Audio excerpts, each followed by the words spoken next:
Many times in the history of our civilization, the introduction of a new thought has brought skepticism, even ridicule. Despite this, there always has remained the duty and inalienable right to tell the people the truth. The motion picture you are about to see is true. It is not fiction. Much of the information in it has never been told. You will see it here for the first time. On July 29, 1952, at the Pentagon, a press conference was held. This is the actual official transcript of that conference. Among those participating were Major General Roger M. Ramey, Director of Operations, USAF; Colonel Donald L. Bauer, Technical Analysis Division, Air Technical Intelligence Center; and Captain Edward J. Ruppelt, Aerial Phenomenon Branch, Air Technical Intelligence Center. This is Major General John A. Samford, Director of Intelligence, United States Air Force, who conducted the conference. Why was the conference held? It all began with an incident which occurred in 1947. On the afternoon of June 24th of that year, Kenneth Arnold made the first report on flying saucers.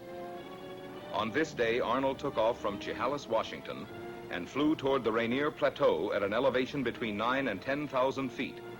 Over Mineral, Washington, he observed a formation of very bright objects to the north. He radioed ahead that they appeared to be close to the mountaintops and traveling at tremendous speed. When Arnold came in for a landing at Pendleton, airport personnel and the local press were waiting for him.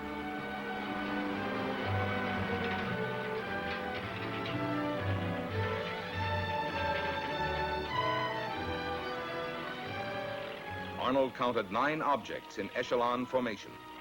He observed that they had no tails and described them as saucer-shaped objects. The story was picked up by the wire services. He saw what? In the next 24 hours, virtually every newspaper in the country ran the story.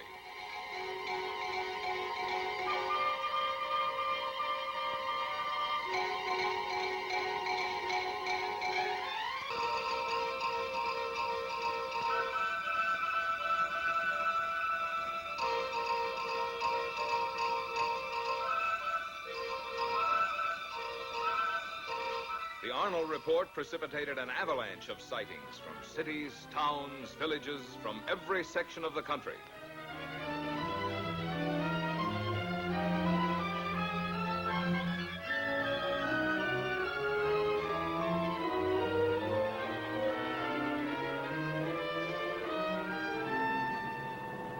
The commercial aspects of the saucer situation were not overlooked. Alert businessmen and manufacturers came up with all sorts of oddities. The practical joker moved in. Homemade saucers of all kinds and descriptions began to turn up promiscuously. Within a few months of the original saucer report, practically everyone in America was conscious of flying saucers. This man in the saucer, can you describe him? Well, sir, he was small and skinny. He had his head was pointed, came to a very sharp point. He had long green hair. His eyes were sort of purplish red. He had large ears which were formed like an antenna. His teeth were perfect, but spread far apart. And I noticed, too, a jacket of some sort of spun glass and bright red metallic hues. You say this all took place in a few seconds. Mr. Nagelschmidt, can you tell me what color tie I'm wearing? I'm sorry, sir. I didn't notice. You mean to say you can remember everything about this man from the spaceship, his hair, the color of his eyes, the clothing he was wearing, and yet, after all this time, you can't tell me the color of my tie? But you didn't come out of a flying saucer. Then, at approximately 1400 on January 7th, 1948, the Kentucky State Police reported to the Fort Knox Military Police that they had sighted an unusual aircraft or object flying through the air, circular in appearance, approximately 200 to 300 feet in diameter, moving westward. The Provost Marshal at Fort Knox called the commanding officer at Godman Air Force Base. Call Flight Service at Wright Field. Determine if they have any experimental aircraft in our area. We have a report of an unidentified aircraft south of the field. It was about 13:15 when the tower controller in the Godman Tower received his instructions from the commanding officer. Right, Patterson? The PFC continued giving routine instructions to a light plane which was practicing takeoffs and landings. Flight service. Captain Hopper, Flight Service. Flight Service is a clearinghouse. The positions of all military planes are carefully plotted so a minute-to-minute check may be made on their position, course, altitude, and speed. Flight Service to Godman Tower. We have no experimental aircraft in that area. However, we do have a B-29 and an A-26 on photo mission in that area. In the meantime, Lieutenant Cowan, the AACS, and the operations officer had arrived in the tower. They were joined by the intelligence officer and the executive officer. Upon hearing the information from Flight Service, the executive officer called Colonel Hicks, the commanding officer. Colonel Hicks, can you come over to the field, please? At about 13:50, the tower controller saw an object south of Godman Field and directed it to the attention of the tower. Lieutenant Cowan was the first of the group, after the tower controller, to locate it. He immediately directed it to the attention of the operations officer. After observing it for a moment, he picked up a telephone and put in a second call to the commanding officer. While he was putting the call through, Colonel Hicks arrived in the tower. It was now about 14:20. About 14:30, a flight of 4 F-51s being ferried from Marietta, Georgia to Stanford Field, Kentucky, was sighted south of the base. The commanding officer issued an order to contact the flight leader. Channel B and find out who's leading the flight. Godman Tower to leader, Flight 451. Godman Tower to leader, Flight 451. Come in. Captain Mantell, flight leader F-51 to Godman Tower. Over. Stand by for further instructions. Vector the flight into the area of the unknown. Vector Mantell on a heading of 210 degrees. Godman Tower to Captain Mantell. Come in, over. Mantell to Godman Tower. Over. Godman Tower to Captain Mantell. Investigate an unidentified object in your area. Your new course, 210 degrees. 210 degrees. Mantell to Godman Tower. Changing heading to 210. Loco, out.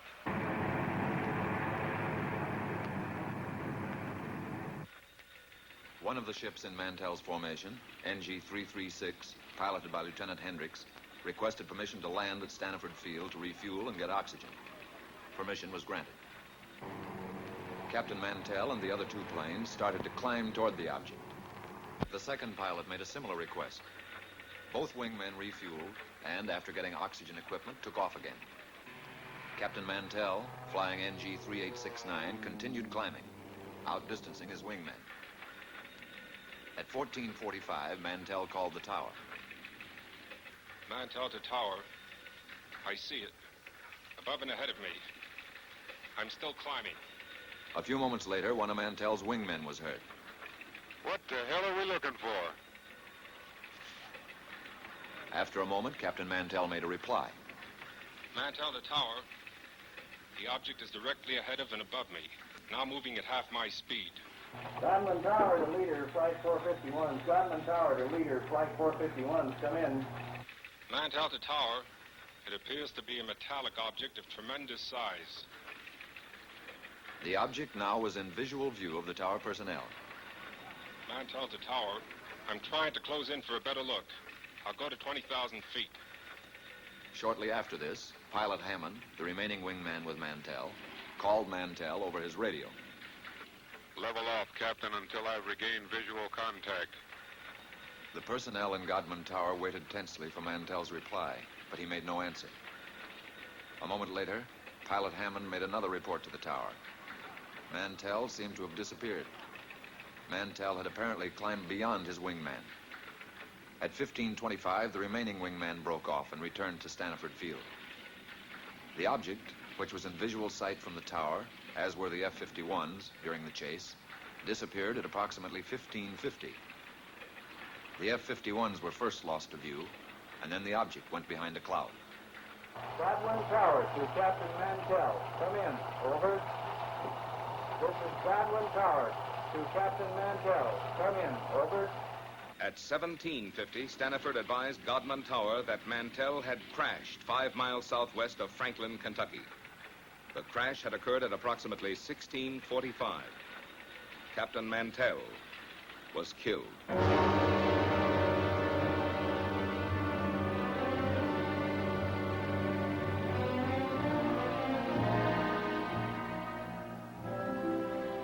Statements were taken from all who were present in the tower during the Mantell sighting.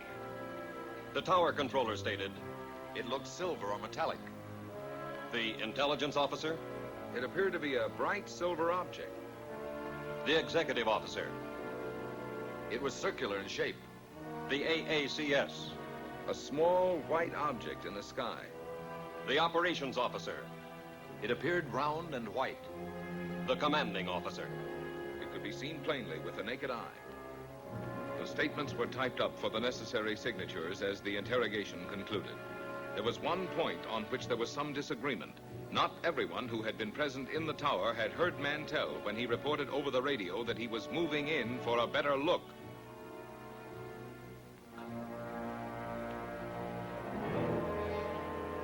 The more lurid sections of the press reported that fragments of Mantell's plane were found to be radioactive. Some news sources reported that an autopsy revealed that Mantell had been killed by some kind of death ray unknown to our men of science. These reports were false. Because certain publications persisted in using a sensational approach in reporting sightings, there were increasing demands from the public for an explanation. However, the Air Force had already taken official cognizance of the flying discs. Headquarters, United States Air Forces, issued a directive for a detailed study of flying disc reports. This project received a secret classification and the code name of SIGN.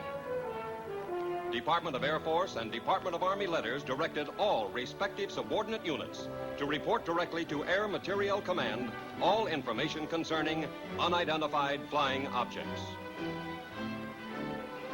And so Project SIGN was implemented. Trained investigators were dispatched to the exact scenes of the sightings. After thorough on-the-spot interrogations, the reports were sent on to ATIC for further analysis. Utah, Washington, Norway, Sweden, Denmark, South Korea, Ohio, New Jersey, Oregon, Philippine Island, Louisiana, Alabama, Tennessee, Kansas, Massachusetts.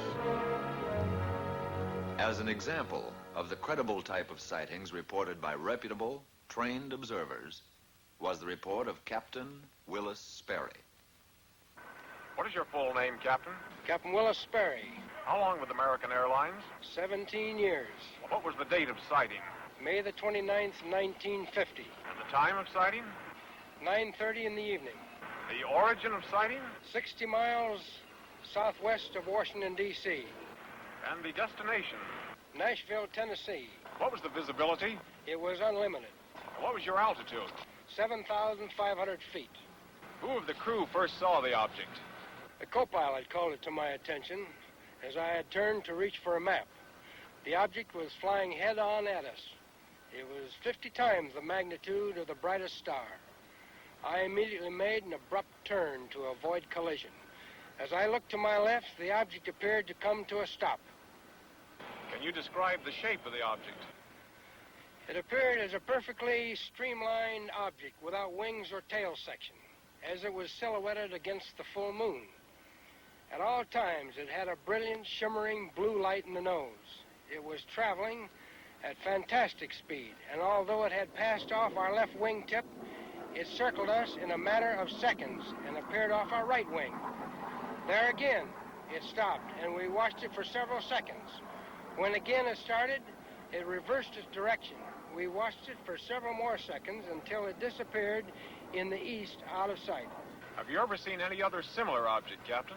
Never before or since.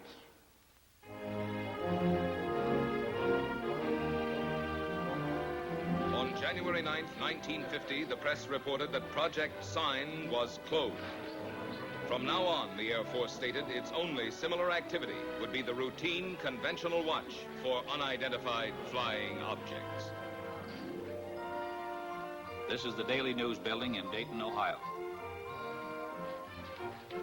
My name is Al Chop. A short time after my discharge from the Marine Corps, I paid a visit to the newspaper where I had previously worked as a reporter for 5 years. Well, Al, you rascal. Glad to see you.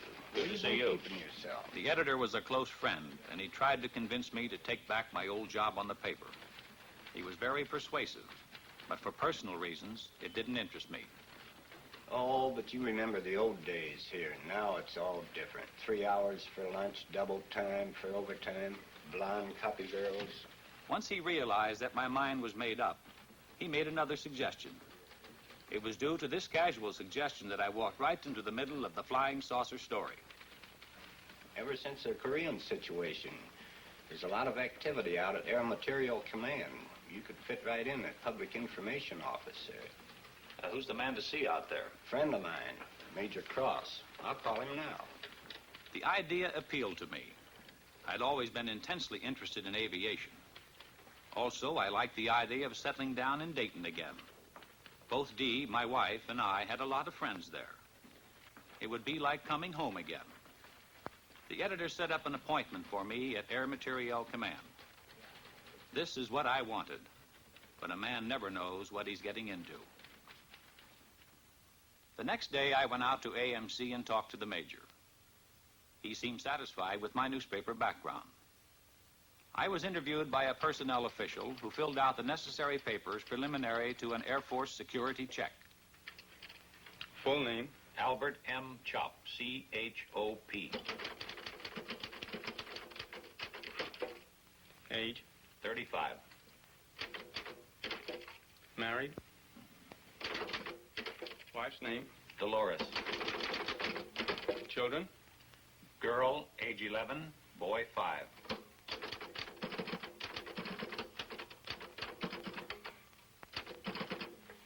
Take us to room D. Thank you.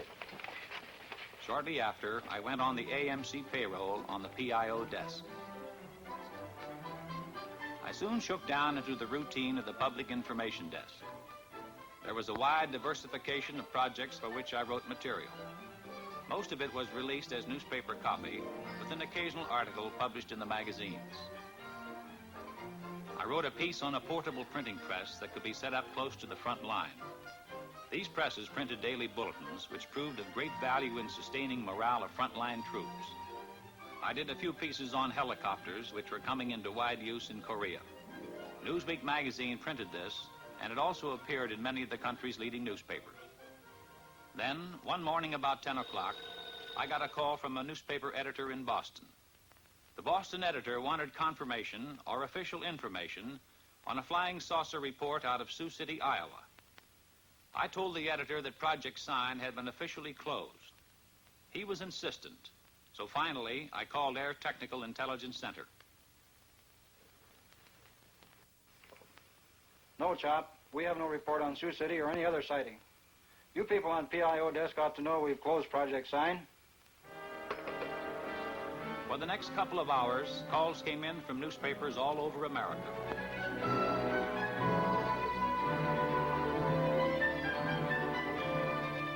Gradually, I was able to piece the story together.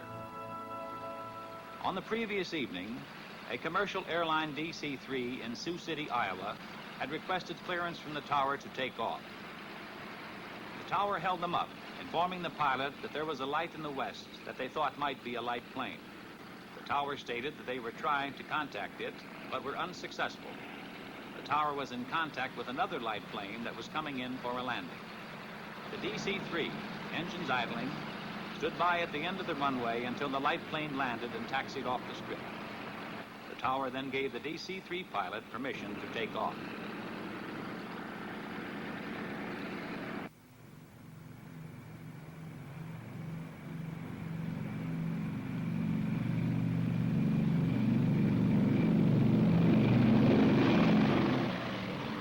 DC-3 climbed for altitude, an unidentified light suddenly closed in.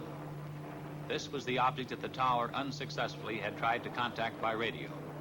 The tower observed this and radioed the DC-3, but the light had already been observed by both the pilot and co-pilot. Suddenly, the light accelerated and made a head-on pass at the plane, which swerved to avoid a collision. It zoomed past them, close to their wingtip. The pilot called the tower and described the object as a B-36 without wings. After being observed by several passengers, the object suddenly zoomed straight up and disappeared. About noon, 2 reporters came in asking for information on the Sioux City sighting.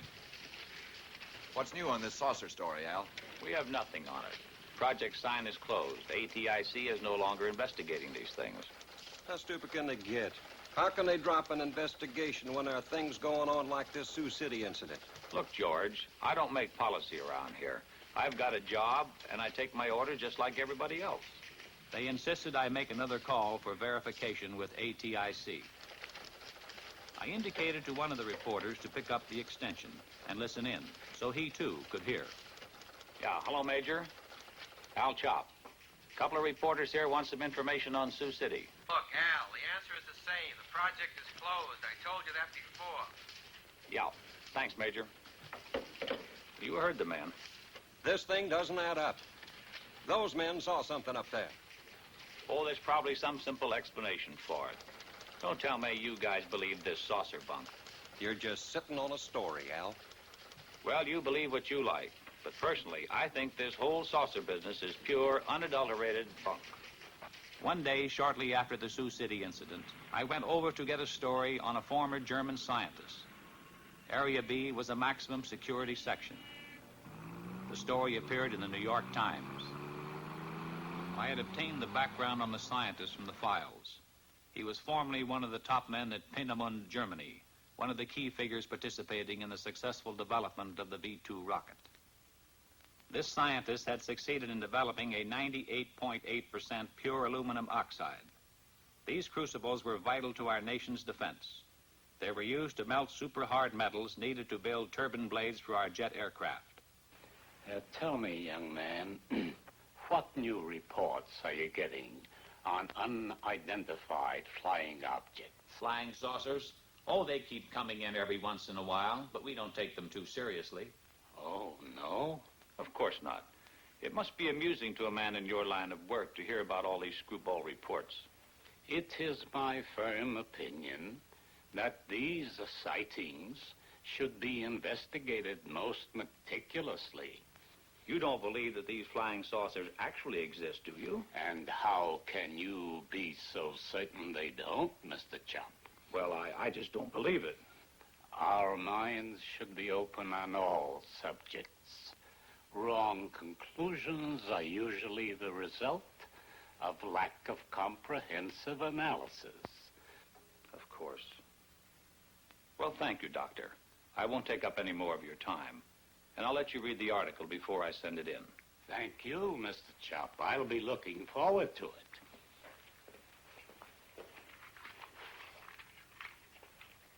Later that same day, I paid a visit to the Public Information Officer for Air Materiel Command.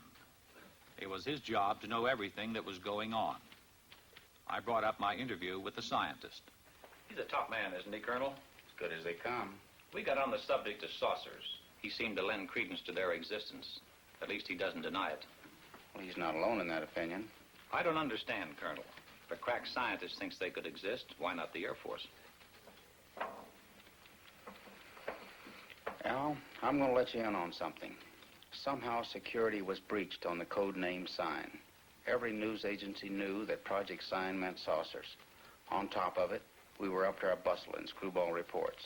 Serious investigation was all fouled up. The serious investigation? Then the Air Force is still investigating these sightings? We switched the code name to Project Grudge, and the investigations continued. And what have they shown? Nothing conclusive as yet. Could these saucers be some kind of a secret weapon of ours? No. If they were, Air Materiel Command would be the first to know. How about a device from a foreign country? We know they're not. What is your opinion, Colonel? I don't have any opinion, Al. A short time later, I was promoted to chief of the press section. From then on, there wasn't a moment when I didn't have at least one reporter hounding me for information on saucer sightings. Got a question, Al. Boys down at the office would like an honest answer. Project sign is closed, right? That's right. Has the Air Force set up a new saucer investigation? No. Thanks, Al. That's all I want to know. Come in here right away, Al. Bring pencil and paper. Line 3. Colonel Goddard's on the phone. He's got a hot UFO report. I want you to listen in on it. Okay, Colonel, shoot. Colonel Goddard, chief of the Air Force Photo Reconnaissance Laboratories, reported that 3 of his men flying a B-29 were tracking a weather balloon over Georgia. Suddenly, an unidentified flying object appeared and flew alongside the balloon. After a few moments, the object dived and made a pass at the balloon, then proceeded to disappear. When the balloon was recovered, it had a 6-foot rent in it. Colonel Goddard's men believed this unidentified flying object made the tear in the balloon. Goddard vouched for his men making the report, stating that they were highly experienced and reliable Air Force personnel. Thank you, Colonel. Think it could be a lightning bolt? Goddard wouldn't call that a lightning ball. Didn't any of his men have a camera? No, they were tracking it with binoculars. That's something I don't get, Colonel. Wouldn't you think that somebody, somewhere, would have shot a picture of one of these things? Oh, we've got plenty of photographs. But the trouble with still pictures is they're too easily faked. What about a motion picture? Could that be faked? Oh, trick shots are possible, but not without complicated and expensive laboratory equipment, highly skilled men. Even then, motion picture experts could easily determine fakes. That eliminates some joker faking a piece of motion picture film in his garage. It'd be practically impossible to get away with that. Well, I guess that's why you have no movies of them, Colonel.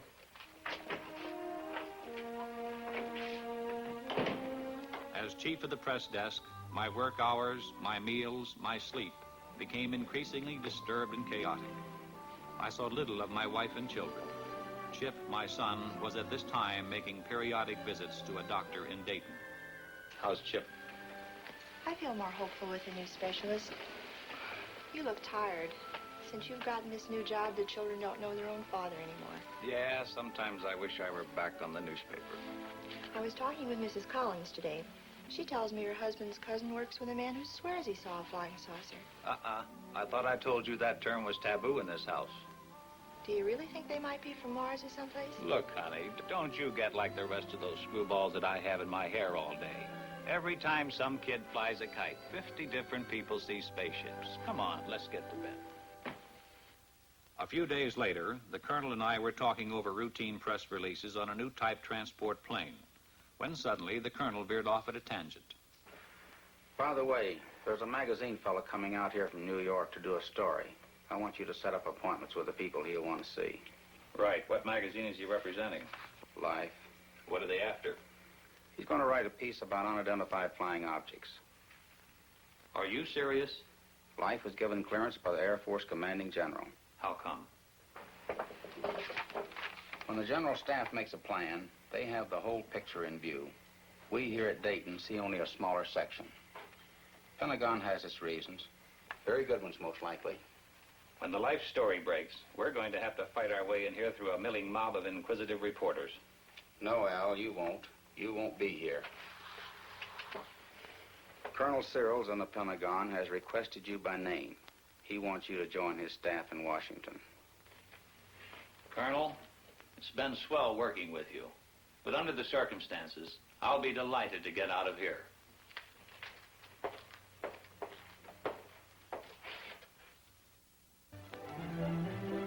Upon my arrival in Washington, I was assigned to Air Force Press Desk, room 2E765 in the Pentagon.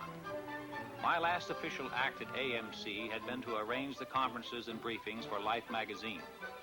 I was in Washington only a short time when Look magazine submitted the galley proofs of their saucer article to my desk. I put the Look article through to security review. Now I felt free to settle down in my new job. I checked in with the press section of the United States Senate, House of Representatives, and Department of State. I paid the required visits to the information departments of the Army, Navy, and Marine Corps. I covered the Civil Aeronautics Administration and other agencies with whom I would be working in close contact. By now, I figured I was through with flying saucers for good. But the Pentagon had other ideas. Because of my previous experience, I was assigned to unidentified flying objects. I was back in the flying saucer business. In the activity of setting up housekeeping and getting adjusted to the new job, I completely forgot about the Life magazine article. Also, I was able to spend more time with Chip. My son had been deaf in one ear since infancy, and it was difficult for him to play with other children. I had settled down to a regulated home life, but it was only a lull before the storm.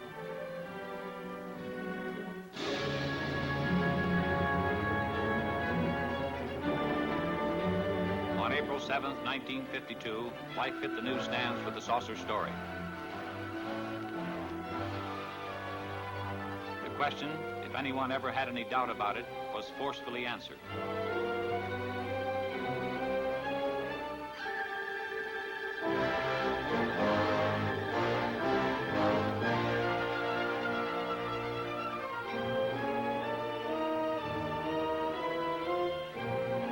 The public, America as a whole, had an intense, avid interest in the subject of flying saucers. The first few days following the Life story were chaotic. Naturally, my desk was an exposed point, and I was under an incessant barrage by newsmen. Shortly after the Life story, Look's coverage of saucers hit the newsstand. Their story featured a saucer map, including a statement by the commanding general, U.S. Air Force, Hoyt Vandenberg. Vandenberg stated, "The Air Force is interested in anything that takes place in the air. This includes the aerial phenomenon commonly known as flying saucers. Many of these incidents have been satisfactorily explained. Others have not." Project Grudge was expanded and augmented. The classified name Grudge was dropped. The new code name for the UFO investigative project was Blue Book. The general appointed Captain Edward J. Ruppelt of ATIC at Wright-Patterson as officer in charge of Project Blue Book. Ruppelt's department was designated as Air Phenomenon Branch, Air Technical Intelligence. At Ruppelt's disposal was a large staff of distinguished scientists, both military and civilian. One day, Major Dewey Fournay of Current Intelligence Branch sent for me. Will you come in here a minute, Al? Major Fournay was intelligence technical analyst and UFO monitor. Thanks, Captain. Al, I just got a call from Captain Ruppelt. A Navy photographer named Newhouse has made a sighting near Tremont in Utah. He got some UFOs on film. Motion pictures? Motion pictures. This film should prove interesting on a comparative basis. Comparative with what? With the Montana film. ATIC's had it for some time over at Dayton. You mean ATIC has had motion pictures? Why wasn't I told about it? You're being told about it now. Can I see these films? Ruppelt has the Newhouse film. It's back at Dayton being processed and analyzed. But I can show you the Montana film. This film was shot August the 15th, 1950. It was taken in Great Falls, Montana by Nick Mariana. Immediately after we were notified of the sighting, we sent an intelligence man to get a first-hand report. My name is Nick Mariana. For the past 6 years, I've been the general manager of a minor league baseball club called the Electrics. We play out of Great Falls, Montana, and are a farm club of the Brooklyn Dodgers. On August 15th, 1950, at Legion Ballpark in Great Falls, Montana, after a couple of hours in the clubhouse office, I went up into the grandstand to call the groundskeeper. As I reached the top of the stairway, I glanced northward to the tall Anaconda Copper Company smokestack to check the direction of the wind from the white smoke. Force of habit, I suppose, because our outfielders use it as an indicator on defensive play. As I looked up, I saw two silvery objects moving swiftly out of the northwest. They appeared to be moving directly south. The objects were very bright and about 10,000 feet in the air. They appeared to be of a bright, shiny metal, like polished silver. Both were the same size and were traveling at the same rate of speed, which was much slower than the jets which shot by shortly after I filmed the discs. Suddenly, they stopped. It was then I remembered the camera in the glove compartment of my car. I raced downstairs, yelling for my secretary, Miss Virginia Ronick. The distance from the top of the stairway to my car is about 60 feet, and I must have made that in about 6 jumps. I asked my secretary if she saw anything, and she said yes, 2 silvery spheres. I unlocked the glove compartment of my car, took out the camera, turned the telephoto lens on the turret into position, set the camera at f/22, picked up the objects in the viewfinder, and pressed the trigger. The discs appeared to be spinning like a top and were about 50 feet across and about 50 yards apart. I could not see any exhaust, wings, or any kind of fuselage. There was no cabin, no odor, no sound, except I thought I heard a whooshing sound when I first saw them. As the film clicked through the camera, I could see the objects moving southeast behind the General Mills grain building and the black water tank directly south of the ballpark. I filmed the objects until they disappeared into the blue sky behind the water tank. There's only a few feet of film. It'll be over practically before your eyes are focused on it. Now remember, there's only a few feet of film, so watch closely. I still had my doubts, but I must admit I felt an excitement about seeing actual motion pictures of unidentified flying objects for the first time. Ready? Ready.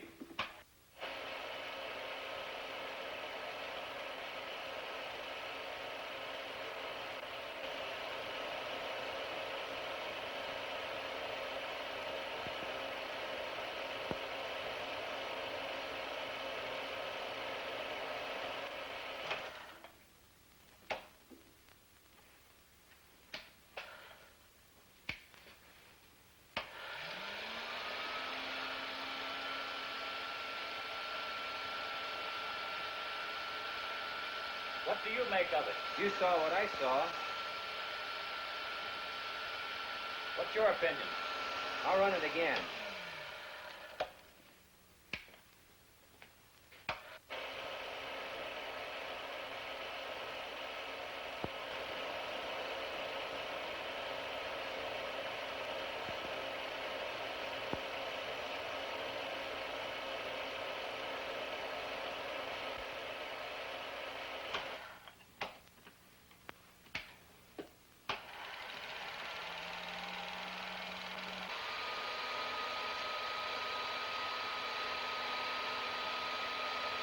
Do you have a transcript on Mariana? It's at Dayton. Good. Colonel Searles wants me to go to Dayton. That is, if you'll give me clearance. I'll have you cleared. It's a good idea for you to get acquainted with the history of UFOs. When you get to Dayton, you'll meet Captain Ruppelt. The 3 of us are going to be working closely from here on. Ruppelt will give you a complete briefing on Blue Book. What's the story on him? Ruppelt's an aeronautical engineer. He knows about things that fly. An excellent man to head up Project Blue Book. Okay. Once again, what's your opinion of this film?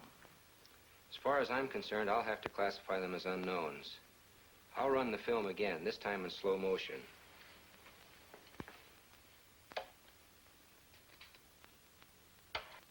This time I strained my eyes to study the film.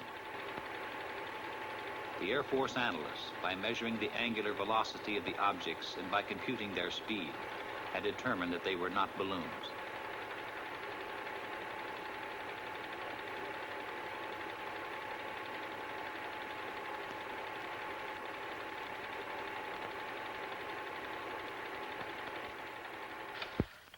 Well? There was something up there in that sky. And if they were not balloons, I don't know what to think. You better get going to Dayton.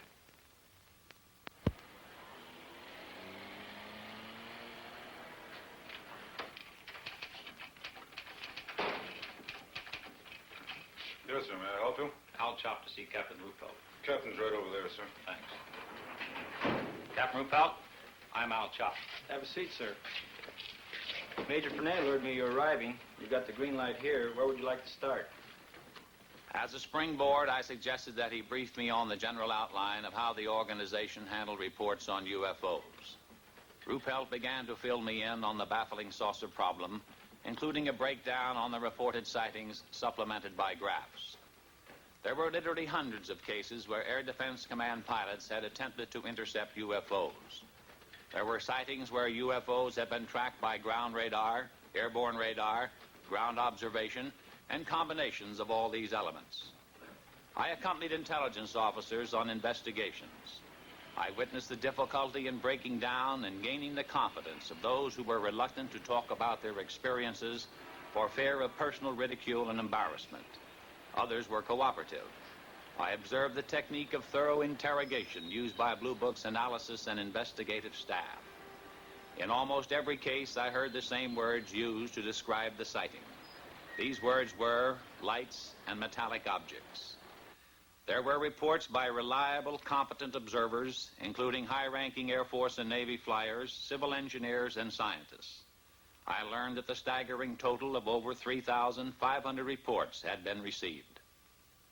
Quite a few of these sightings are unsolved. Approximately 85% of the sightings are designated as solved. According to this document, 14.3% of all sightings are officially designated as unknown. The newsmen keep hitting me with the unsolved cases. Anyway, solved is a big word. How do you solve them? There's nothing hit or miss about it. I'll show you. On December 1st, 1952, between 4:30 and 5 o'clock in the morning, several major airports in this area reported a single round object. It was flashing, first white, then white-orange, then amber. It was observed northwest of this central point at an angle of 15 degrees above the horizon. Remember that 15 degrees. It's important. Reports arrived here from Teterboro Airport, Westchester Airport, Newark Airport, LaGuardia Airfield, Idlewild, and Mitchell Field. This flashing sphere of light was also observed by an Eastern Airline pilot who radioed in his report. Various observers at all these airports watched the object through high-power binoculars. When the report arrived here, we checked the weather in that area with Air Force Weather Bureau. That night, at that time, there was no temperature inversion. We got in touch with Navy Balloon Project Center at the University of Minnesota. That gave us an exact schedule of balloons released from that center. We got similar information from every other point where weather balloons are released through Air Force Balloon Plotting Center at Lowry Field, Denver. We contacted Air Force Weather for wind conditions and velocity at the altitude of known balloons. A precise computation of balloons in the air and known wind conditions definitely removed balloons from the picture. We checked with Flight Service to determine if any aircraft were in the vicinity on the bearing at that time. There were no aircraft. And still this thing was up there all the time, being observed by various personnel from airfields all over that area? Correct, and they were seeing it. We checked with our contract astronomer at a leading university in the locality and gave the astronomer the angle of elevation and bearing of the object. Remember, the object was observed at an angle of 15 degrees above the horizon, and I told you that was important. It proved to be the conclusive factor. Our astronomer reported that at the time of the observation, the planet Jupiter was 15 degrees above the horizon and on the angle of elevation and bearing of the object. There's no doubt about it. What all these people saw was Jupiter. What made the light flash? Atmospheric conditions. The same conditions that make the stars appear to twinkle. You people really go into these things. We try. In over 80% of the cases, we come up with the correct answers. We don't get the correct answers in all the cases.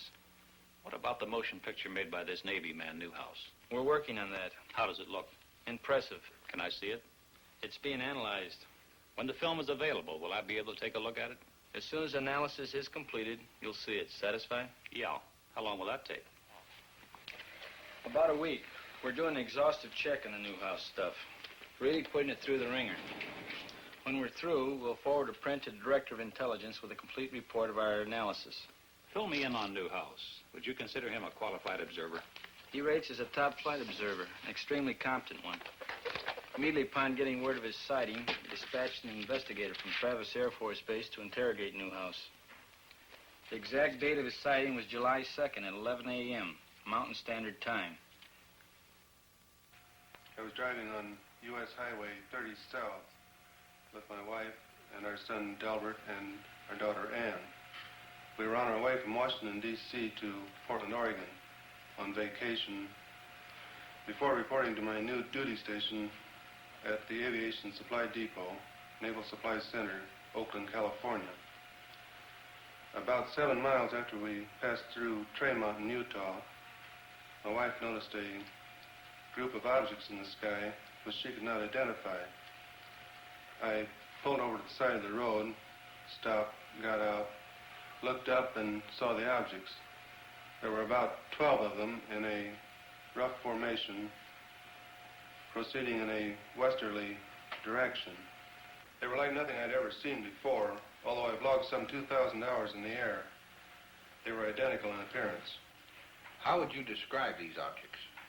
Like two saucers, one inverted over the other. I had no means of judging the altitude. It appeared to me to be about the size of B-29s at 10,000 feet. Did you photograph them immediately? I watched the objects for a few moments before getting my camera out of the suitcase. Then I lost more time getting film out of the second suitcase and loading the camera. When I first saw the objects, they were almost overhead. By the time I had the camera ready to go, they had moved to a considerably greater distance. What kind of a camera did you use? A 16-millimeter Bell & Howell, film auto loadmaster with the 3-lens turret. I selected a 3-inch lens and set it on f8 and focused at infinity. Did you think of using slow motion? No, the camera was set on 16 frames per second, and in the excitement of the moment, I didn't think to shoot at a greater rate, although that would have improved the coverage. I centered the viewfinder on the objects and made the first shot. Then I decided that if the sky were darker, the objects would show better. So I stopped the lens down to f16 and continued photographing. This proved to be a mistake, as the quality of the film would have been better had I left it at f8. Did these objects remain together in a group at all times? No. Toward the end, one object reversed its course and proceeded away from the rest of the group. I held the camera still and allowed this single object to pass through the field of view, picking it up again later in its course. Did this single object return to the rest of the group? No. I allowed it to pass through the field of view of the camera 2 or 3 times, and then it disappeared. In what direction? Over the eastern horizon. What did you do then? I turned, swinging the camera just in time to see the rest of the group disappear over the western horizon. What was the weather? The weather was bright and cloudless. Visibility good? The visibility was excellent. How does this film you shot compare with what you saw with your naked eye? You have studied the film. Yes, I've studied it. I'm very disappointed. The film falls far short of showing what I saw with the naked eye, due to the delay in getting the camera started and my error in exposure. If I'd had this camera in the seat beside me, loaded and ready to go, there'd be no need for questions. The Air Force would have the answer. What is your full name, please? Delbert Clement Newhouse. And you are on active duty with the Navy? Yes, sir, I am. What is your official Navy rank? My title is Chief Photographer. I'm a commissioned warrant officer, United States Navy. How long have you been in the service? 21 years. Now, is there anything you can add to the description of these objects? They had a bright silvery color. Can you describe some particular detail? They had a metallic appearance. They seemed to be made of some kind of polished metal. The Newhouse film, as I told you, is presently under analysis. Sergeant, would you get me the Fargo case? The Fargo sighting was October 1st, 1948. A National Guard lieutenant, thank you, a National Guard lieutenant was about to land his F-51 at Fargo Airport.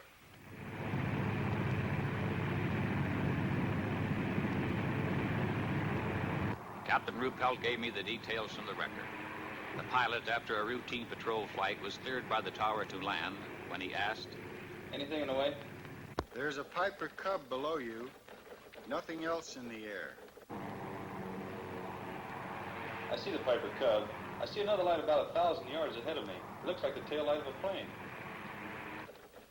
I can see you, but I can't see the light you're observing. The pilot told the tower he could see it and was going to close in and try to make identification.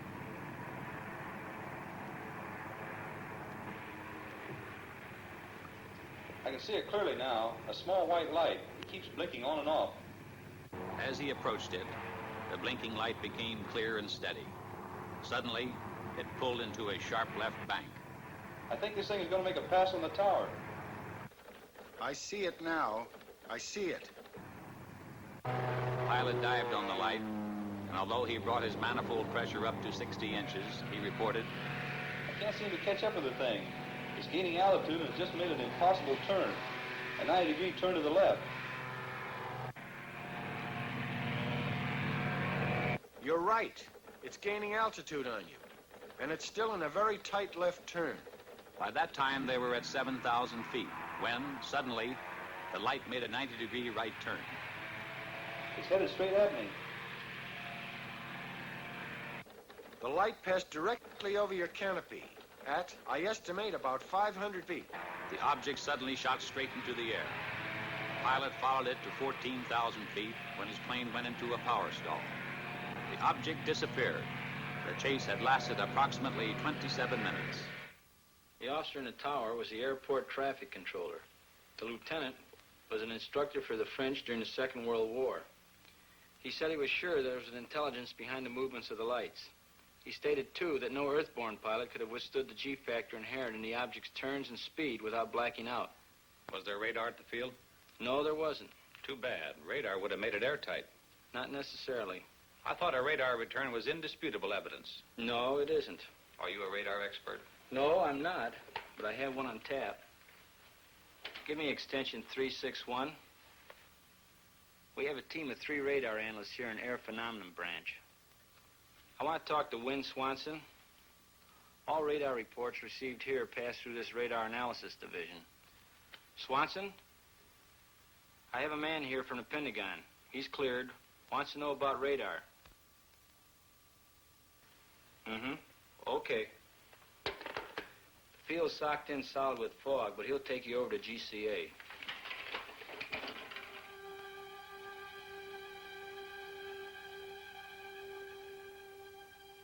This is ground control approach. With zero visibility, GCA picks up the aircraft coming in, and by means of the pips on their scope, can talk them into a landing. Now this scope here gives the aircraft in the area. This scope here tells you whether you're to the right or the left of the landing strip, and that one there tells you whether you're too high or too low. Now the next scope is the same as this one, except that it gives you more accuracy. Patterson, GCA. This is Air Force 2162, past Fairfield, pad marker inbound. Request landing instructions. There you can see him on the screen. And you can track him all the way in. He's flying blind. Steer right to heading 20 degrees and begin descent to 1,500 feet. This is Air Force 162, steering 20 degrees, descending to 1,500. Over. Air Force 162, the weather at Patterson Field is 100 feet ragged ceiling. Visibility 1/2 mile. Light rain. Wind southwest 6. Altimeter 998. If you can see it on radar, there can be no question about misinterpretation. In this case, no. These are good, solid blips. This is Air Force 162, roger on the weather and runway. Over. Air Force 162, steer left to heading 35, turning downwind leg. Range 8 miles south. Over. This is Air Force 162, steering 35. Over. Sometimes a temperature inversion will cause trouble. Ionized clouds or equipment malfunction will cause false blips. Can you tell a false blip from one made by aircraft? Yes, any experienced operator can tell in a minute or so. Air Force 162, steer left to heading 215. This will put you on final approach. This is Air Force 162, roger. Steering 215. Over. Air Force 162, this is your final director. How do you read me? Over. This is Air Force 162. You are loud and clear. Over. Air Force 162, roger. Your range is 7 miles. Slow aircraft to descending speed. Make final flap setting. Maintain altitude of 1,200. Heading 215. Do not acknowledge any further transmission unless unable to comply. If you do not hear GCA for any 5-second interval, climb to 1,000 feet on a heading of 125 and contact approach control. Steer right to heading 210, range 5 miles. You are now approaching glide path. Start normal rate of descent at 600 feet per minute. Entry to glide path good. Steer left to heading 212. Range 4 miles.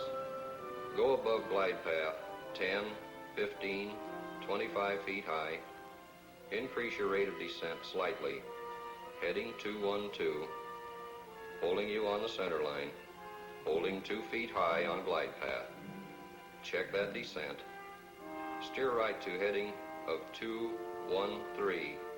Range now 3 miles. Holding glide path very well. Go below glide path 10, 20, 30 feet. Level off slightly. Steer right to heading 214. Coming back nicely to glide path. 25, 20, 15 feet low. Heading 214 had you lined up with the center line. Range 2 miles. Holding 15 feet low on the glide path. Bring it up slightly. 10, 5. Now on glide path. Range 1.5 miles. Heading 214 on glide path. Steer left to heading 213. Over the end of runway on center line. On glide path as you approach point of touchdown. Touchdown in 3 seconds. If you cannot see the runway, pull up and climb to 1,000 feet. Heading 125.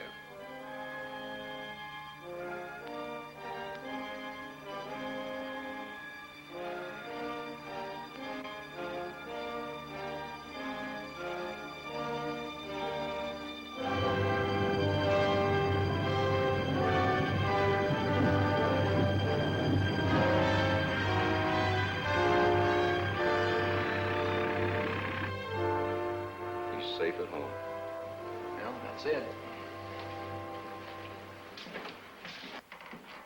Coffee? Yes. What exactly is your job here, Swanson? I'm one of a group of 3 radar specialists employed by the Air Force. Reports of radar contacts of unidentified objects are sent in to us from all over the world for analysis. How long have you been in Air Force intelligence? 2 years. Ever come across any cases you couldn't solve? We have unsolved cases, yes. Cases where good solid blips appeared and no known objects in the area. Then, too, we have cases of fantastic speed. Exactly what do you mean by fantastic speed? I mean speeds greater than any achieved by man. How much greater? Thousands of miles per hour. Thousands of miles. What's your idea of what they are? All I can say is unknown. You must remember that I've been restricted to only radar contacts. I have no experience with visual contacts. What do you think about the chances of these objects having intelligence behind their control? All I can say is I have an open mind. What do you think about the theory of interplanetary source? I have an open mind, period. I spent a full week in Dayton. I had hoped to see the new house film before returning to Washington, but it was still under analysis by the Wright Field Photo Lab. When the analysis was completed, the film was taken by an Air Force courier and hand-carried to Washington to be viewed by the Director General of Air Force Intelligence. It is. All set, Major? Yes, sir. Air Technical Intelligence has reported that this film could not be produced under simulated conditions. Let's go. There'll be several feet of blank film before the pictures come on.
The film, as Newhouse had predicted, was in bad condition, but the chief interest was in movement, speed, and light source. After a moment, the general asked to see it again.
How about that? Those were the only words spoken in the room. How about that? A few days later, Major Fournet had some news for me. We got the analysis of the Newhouse film from Air Materiel Command. What does it show?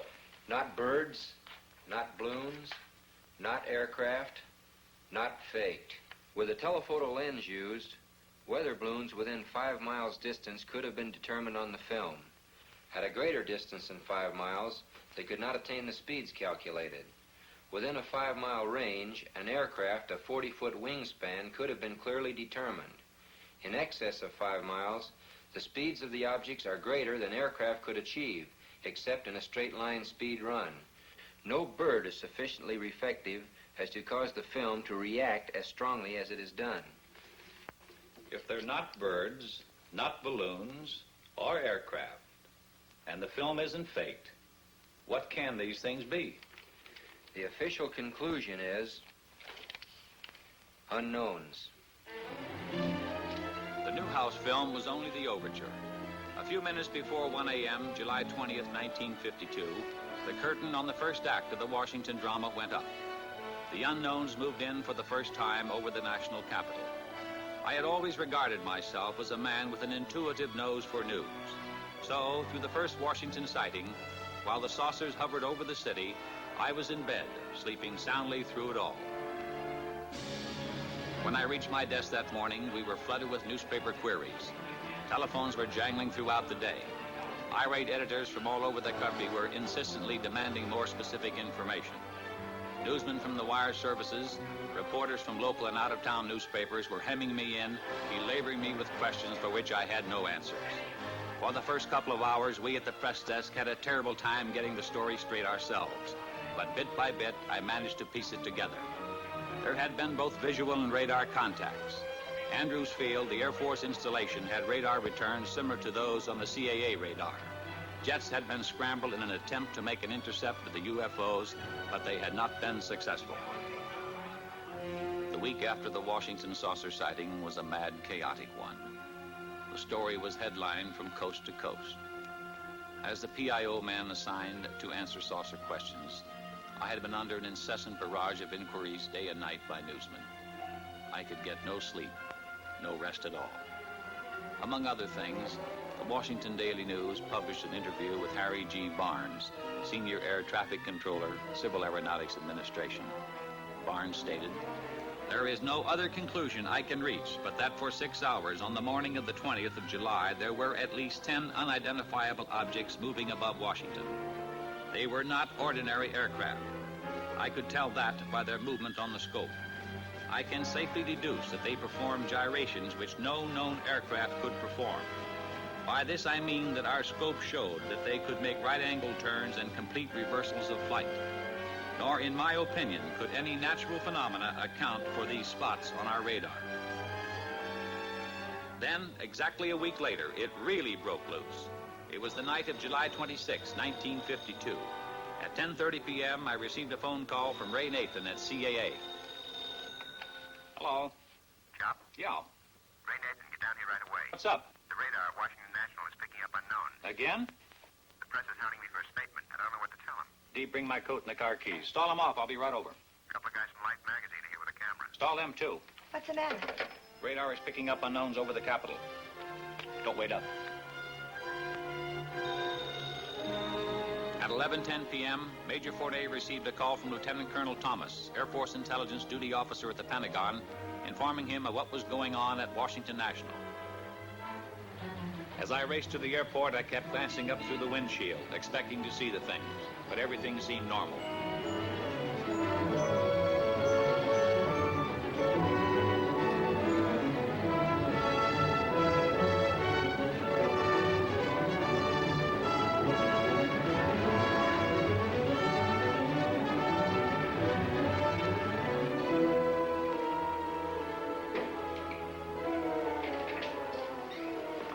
Chop, am I glad to see you? They tell us we need your okay to get into the radar room. You can't get in, boys. I'm sorry. We want some pictures of that scope, Al. You can't photograph the scope. Why not? It's under security measures, classified wavelength, classified code names. Here we are in the biggest story in history, and you're keeping us out. Sorry, but that's the way it's got to be. Then we're going over your head, Al. Colonel Dick Searles. You can reach him at Metropolitan 89898.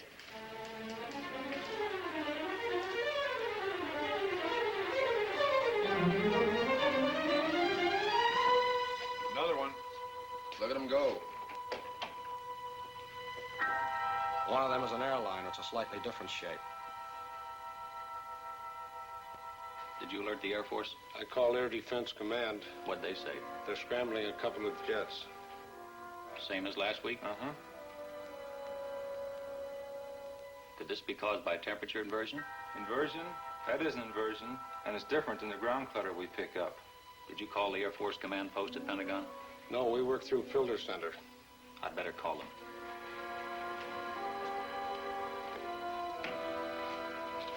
Get me the Pentagon Air Force Command Post. This is Al Chop. I'm at Washington National. Have you heard about the unknowns here tonight? We've been alerted. There's a blue flight on the way there right now. Okay. Washington Control to Flight 639, come in. Flight 639 to Washington Control, over. Washington Control to Flight 639, you're approaching traffic on your left. Can you see it? Over. Andrews Tower to Washington Control.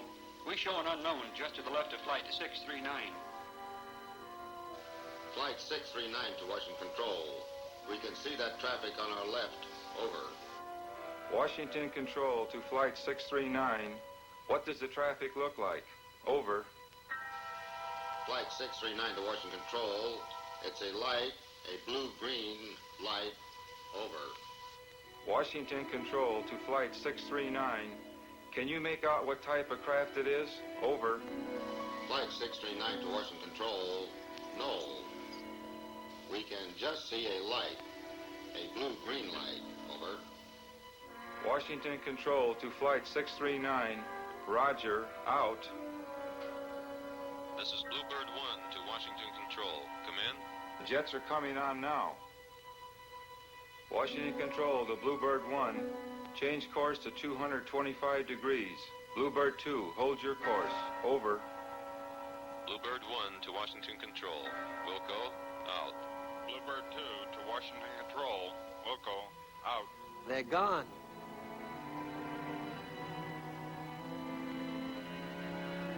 Andrews Tower to Washington Control. All our unknowns vanished shortly after the jets appeared. Do you still have any of the unknowns? Over.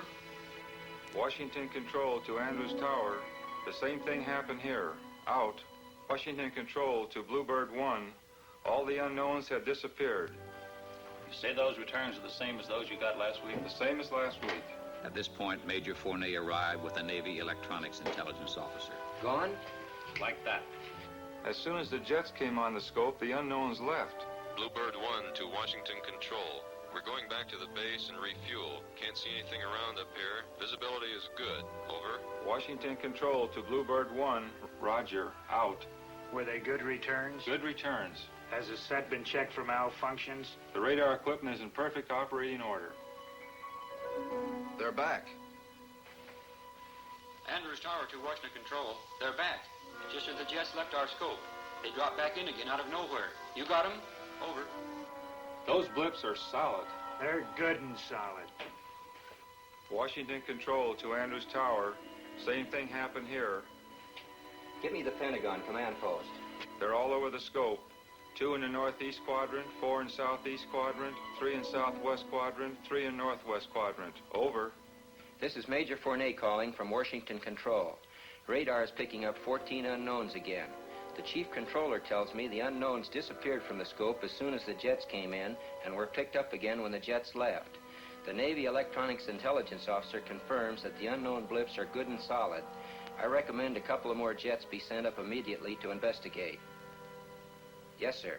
Andrews Tower to Washington Control. That's the way we had them. One just moved from the northwest quadrant into the southeast quadrant.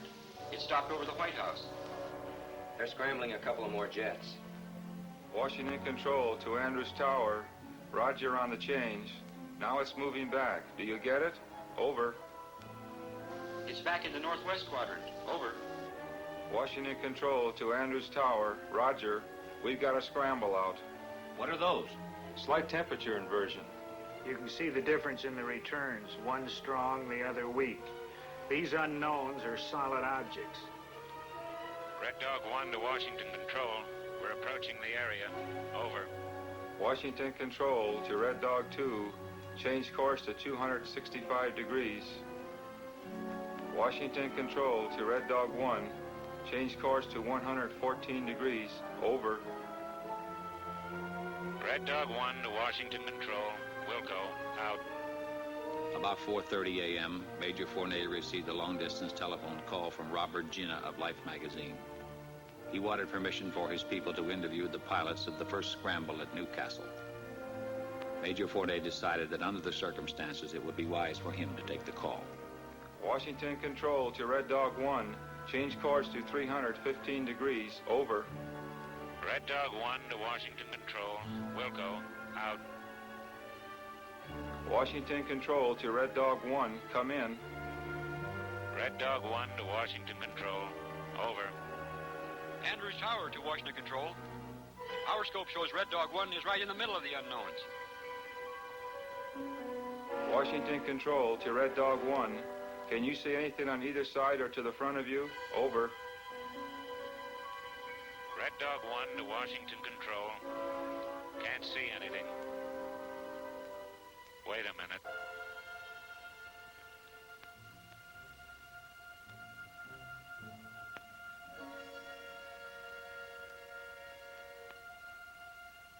I see him.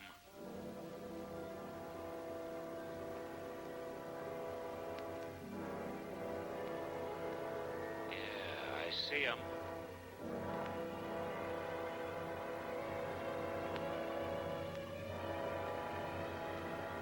They're all around me.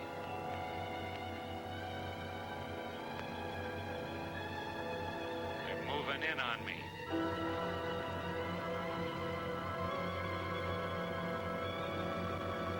They're coming closer.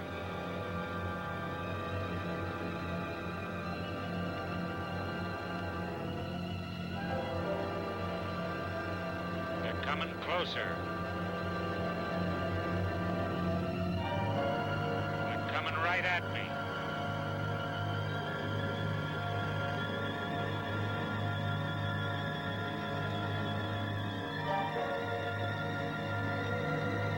Hold it.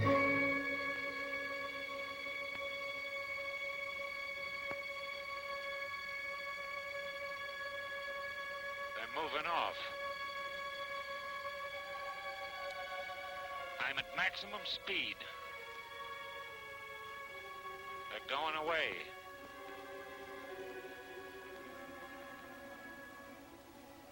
They're gone. I can't see them.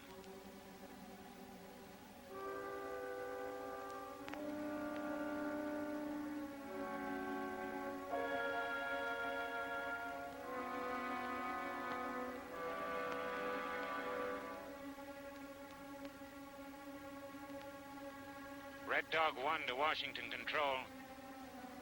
I've been given permission to return to base. Over. Washington Control to Red Dog 1. Roger. Out. At 6 a.m. that same morning, I called Lieutenant William Patterson, the pilot of Red Dog 1, who had made visual contact with the unknowns. He could add nothing more to what he had reported to us over the intercom. Later that same morning, the White House placed a call to the Pentagon. Captain Ruppelt, who had flown in from Wright-Patterson and who was only beginning his analysis of the sighting, got the call from the White House. Yes, sir. It appears to have been caused by temperature inversion. Yes, sir. We've had cases where radar blips have been caused by temperature inversion. This was Captain Ruppelt's report to President Truman. But Captain Ruppelt had not been present at the Washington sighting. It wasn't until later that he learned there had been both visual and radar contact with the unknowns on that night. On Monday morning, an avalanche of calls from newspapers throughout the nation jammed the trunk lines at the Pentagon. The relentless pressure continued. We admitted radar contacts from the 3 surrounding airfields. When did the saucers first appear? 9 p.m. How long were they under observation? 6 hours. How many were there? 14. Could the pilot see any details? No.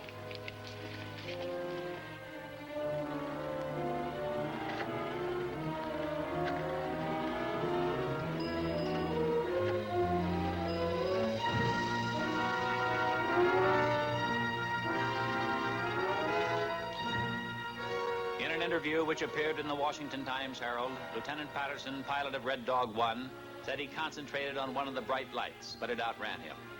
I tried to make contact with the bogies below 1,000 feet, Patterson said. I saw several bright lights. I chased a single bright light.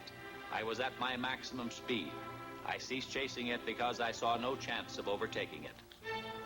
Under the insistent demands from the nation's press and the accumulating pressure of the public, the Chief of Staff set up a press conference at the Pentagon.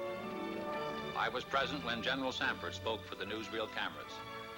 Air Force interest in this problem has been due to our feeling of an obligation to identify and analyze to the best of our ability anything in the air that may have the possibility of threat or menace to the United States.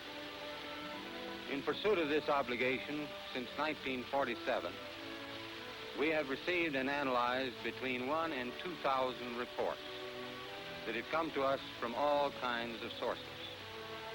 Of this great mass of reports, we have been able adequately to explain the great bulk of them, explain them to our own satisfaction. We've been able to explain them as hoaxes, as erroneously identified friendly aircraft, as meteorological or electronic phenomena, or as light aberrations. However, there have been a certain percentage of this volume of reports that have been made by credible observers of relatively incredible things. It is this group of observations that we now are attempting to resolve. We have, as of date, come to only one firm conclusion with respect to this remaining percentage, and that is that it does not contain any pattern of purpose or of consistency that we can relate with to any conceivable threat to the United States. We can say that the recent sightings are in no way connected with any secret development by any agency of the United States. When I left the Pentagon that evening, General Sanford's words kept running through my mind. Credible observers of relatively incredible things.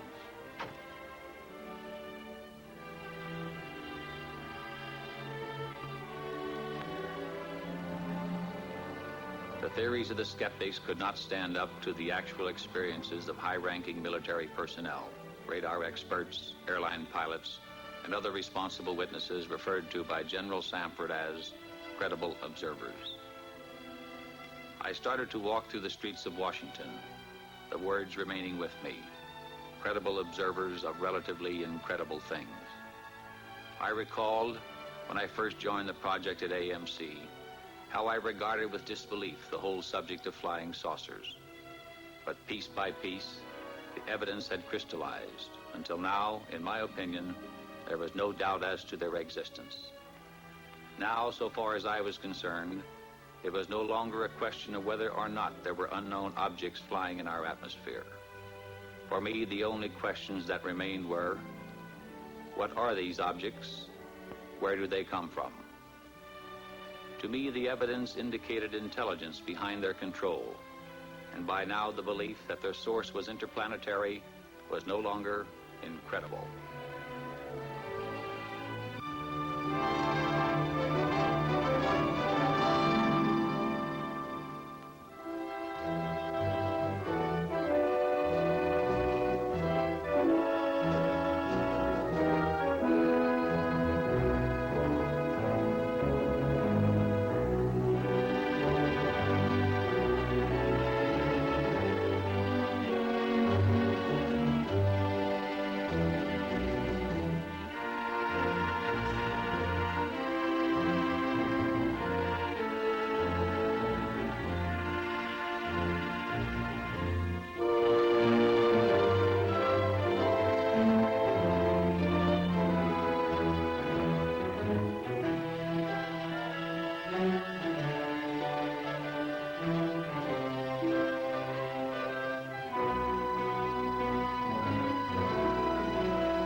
This is the Montana film, projected exactly as it was photographed. The objects are moving against a 25 to 28 mile an hour wind. This is the film in double frame or slow motion. A slight bounce in the movement of the objects as well as the tower is perceptible. This is due to the handheld camera. The film, analyzed frame by frame, shows the movement of the objects to be horizontal and steady. We will now vary the action and size of the objects and also stop the action from time to time for your study. We have just made a jump cut in the film to an enlarged size and reversed the action.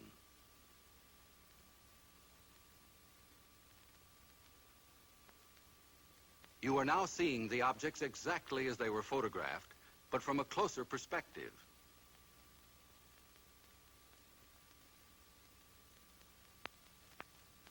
Analysis reveals that the objects are not balloons, nor any kind of known aircraft. The images are very different from those produced by any kind of birds at any distance.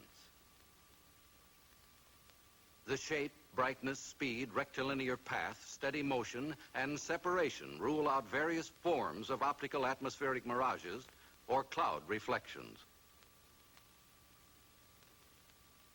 Comprehensive analysis has eliminated meteors and other known natural phenomena.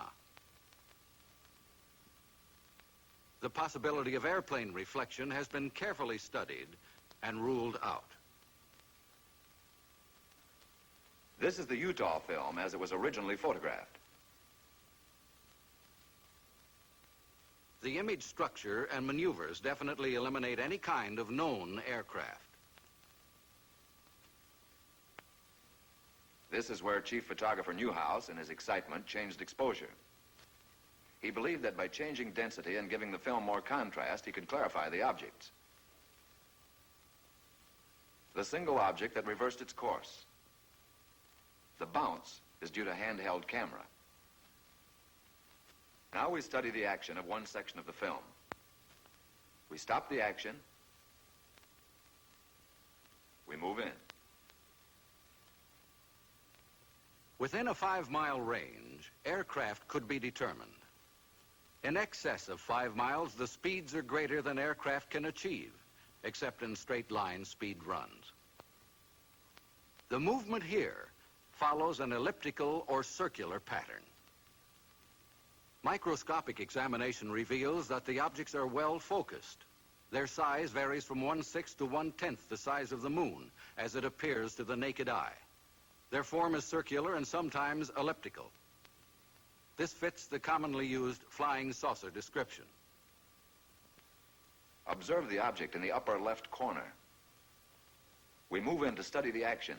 The object upper left will go out of frame on widescreen projection.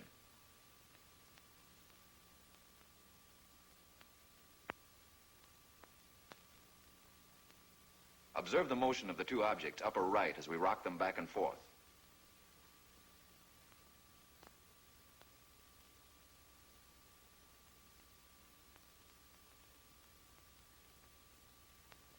Now we move over and up on the frame to make a closer study of the object in the upper left corner. Examine this object closely. Compare it with those objects you saw in the Montana film. These films were taken approximately 2 years apart, hundreds of miles apart.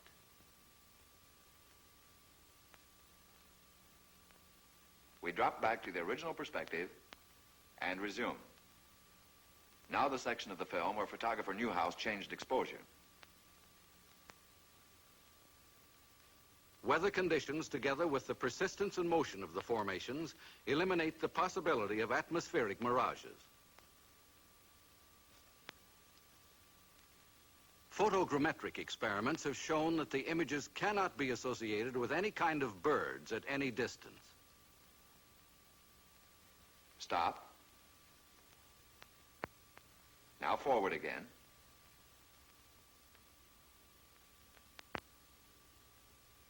Stop.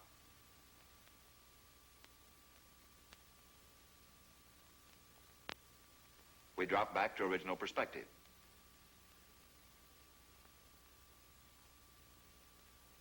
Now once again, and for the last time, the Utah film. The objects cannot be associated with any known balloon observations. For the last time, the Montana film.